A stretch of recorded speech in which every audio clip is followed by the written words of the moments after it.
Sir इस वक्त Houthis की बात की जा रही है। उन्होंने 2 ऑयल टैंकर्स जो सऊदीया के उस पर अटैक किया है। साहब आपकी तरफ आते हैं, सऊदी ऑयल टैंकर्स पर हमले सिर्फ बहरी जंगी कार्रवाई हम इसे कह सकते हैं, या फिर खिते में जो ताकत का तवाजुन है उसको बदलने की कोशिश है? जहां पे पाकिस्तान को ऐसे लग रहा है कि जंग के अंदर जो है वो जाना पड़ेगा, ये नहीं हो सकता कि पाकिस्तान साइड पे बैठा रहे, क्योंकि ना तो निकलने का कोई रास्ता पता चल रहा है और तेहरान अभी तक अपने मौक़िफ़ पे डटा हुआ है। लेकिन इसमें जो हुतीस का एलिमेंट है उसने बड़ी प्रॉब्लम क्रिएट कर दी है, और उनकी तरफ से जो धमकियां आई, जो अटैक्स आए, उसके बाद ज़ाहिर है गौर करना पड़ा है सऊदी अरेबिया और पाकिस्तान को भी। प्रॉब्लम ये हो गया है कि ये दोबारा से हमें लग रहा है कि ये कॉन्फ्लिक्ट जो है ये फैल रहा है और पाकिस्तान की पोजीशन इसमें बहुत मुश्किल वाली पोजीशन बन गई है। जहां पे होतीस कह रहे हैं कि हम हमला करेंगे और हम देखते हैं हमें कौन रोकता है।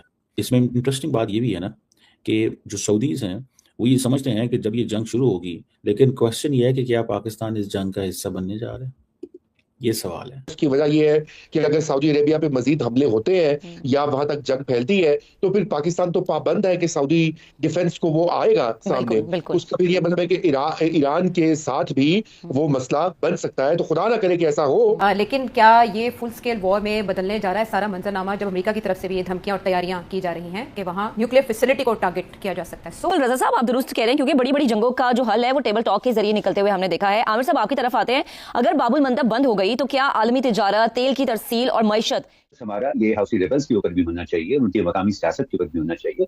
देखिए, ये वेस्टर्न और मिडिल ईस्टर्न एनालिस्ट के लिए ये कहना बड़ा आसान है। हाउसी रेबल्स की वाहिद डिस्क्रिप्शन जो हमें मीडिया में नजर आती है कि ईरानियन प्रॉक्सी की, लेकिन वो मैं ये समझता हूँ कि उन्होंने अपनी सहूलत के लिए, इस सूरत हाल की पेचीदगी से बचने के लिए, ये एक इख्तरा है उनकी जिसको वो गैर जरूरी तौर पर भी इस्तेमाल करते हैं। इसका मतलब हरगिज ये नहीं है कि ईरान की कुछ तरह की प्रॉक्सी हैं जो कि स्विच ऑन और स्विच ऑफ करने के ऊपर चलती है, कि जो ईरान ने कह दिया बस वो आके बदल के उस पर अमल करेंगे। अभी तक हमने जो उनका इस जंग के अंदर भी जो बिहेवियर देखा है उसमें हमें काफी इंडिपेंडेंस नजर आई है। जो होल्ड होती है ये होतीज क्या बुलाएं, यानी कि होतीज जो है ना ये बेसिकली रेबल्स हैं। इनको ऑफिशियली अंसारुल्लाह कहा जाता है, ठीक है जी, पार्टिजन्स और सपोर्टर्स ऑफ गॉड। ये Zaidi Shia Islamist politically and militarily movement है बेसिकली।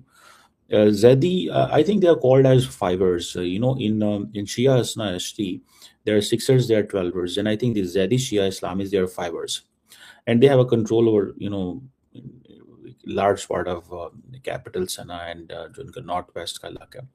तो ये they have that kind of thing कि और इनकी अपनी एक वहाँ पे गवर्नमेंट है।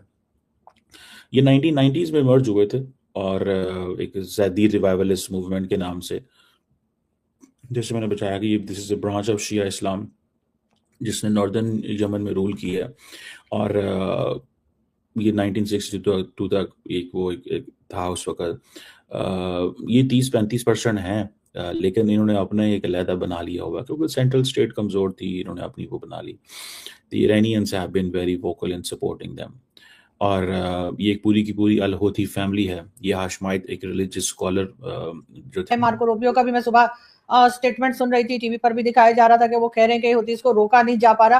तो सर ये किस तरफ अब आपको लड़ाई जाती हुई नजर आ रही है? एक बार फिर वही टेंशन होगी जो पहले थी, और अब तो सऊदीज जो हैं वो भी यकीनन परेशान होंगे। साथ ही साथ इधर अगर हम सऊदीज की बात करें तो हम पाकिस्तान को तो नहीं ऐसा किया जा सकता कि बात ना हो।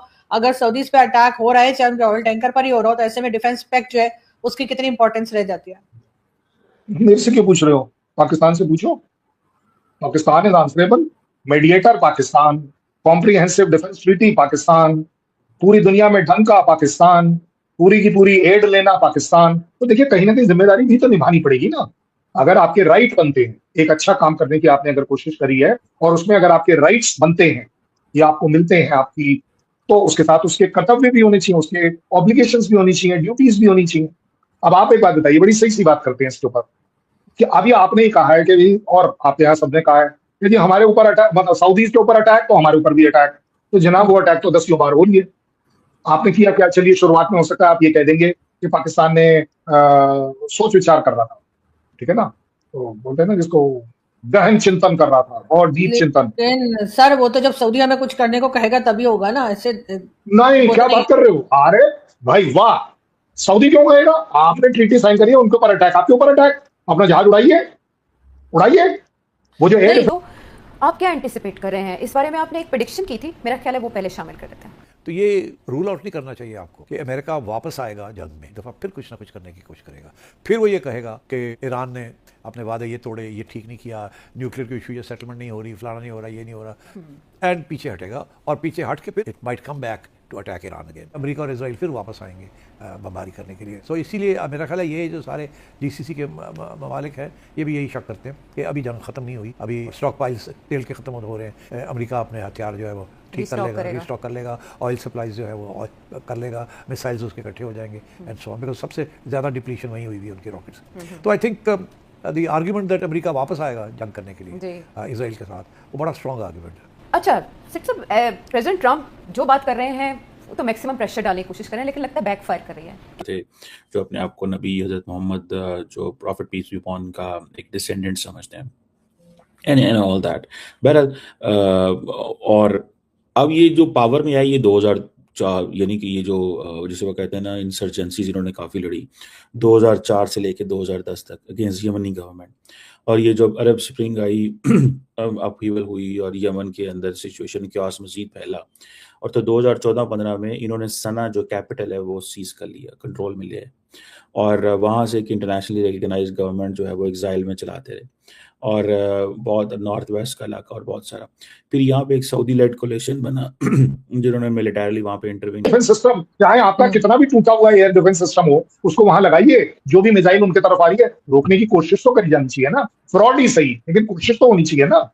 अच्छा, उससे भी बड़ी बात, वो जो आपने ट्रुप्स वहां रखे हैं उनकी सिर्फ तनख्वाह थोड़ी ना लेनी है आपने, भाई उनसे कुछ काम भी तो करवाना है वो सऊदी के लिए, जिसको कहते हैं ना मॉरल ग्राउंड्स पर। अब आ जाती है बात इसीलिए हुती से रिलेटेड, ठीक है ना।